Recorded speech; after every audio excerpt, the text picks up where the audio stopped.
Asalaamu calaykum waraxmatullaahi tacaala wabarakaatu guys. Soo dhawaada YouTube channelka Nagdown so Malas official. Fadlan channelka haddii aad ku cusubtahay subscribe noo saar, aad iyo aad u mahadsantahay.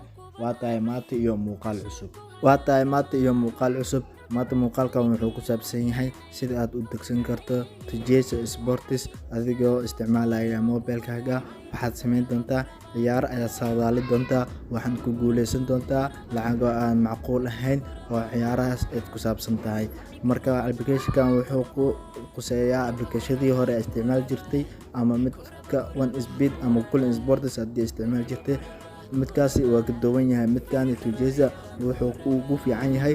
waxaad samayn kartaa waxa aad ka maarmi kartaa serifle aad u diri kartaa lacag ama aad heshid lacag isoo bixi.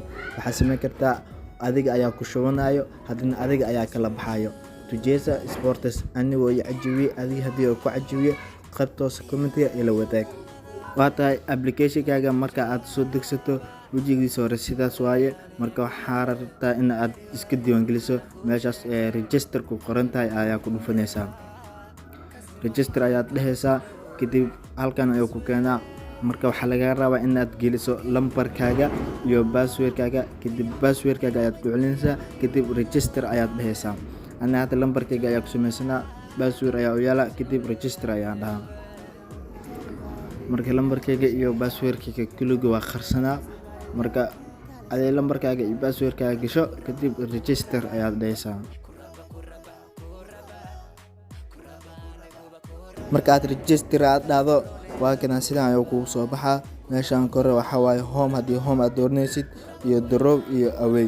markaad wuxuu leeyahay saddexdan qaybood iyo qaybo kale aad ka dooran karto.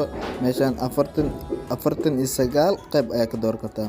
marka lacagtaada soo gelinaysid meeshaas ugu koraysa exchange ayaad taabanaysaa. markaad exchange aad ku dhufatid qaybtan ugu koraysa waxaa waaye qaybtaas waxaa gelinay meesha lacagta soo diraysid. qaybtaasna hoosena waxaa waaye lacagta aad soo dirayso.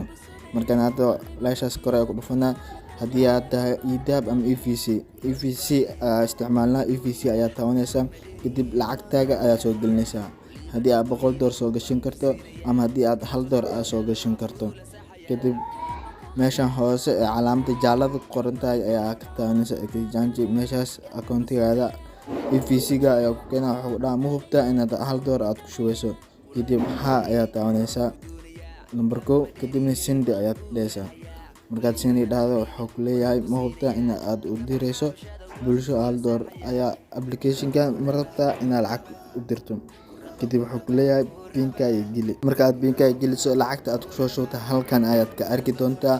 qaybtan hoosena waxaa waaye marka aad lacagta aad kala baxayso. waxaan rajeynayaa in aad wax badan aad ka fahmi doonto.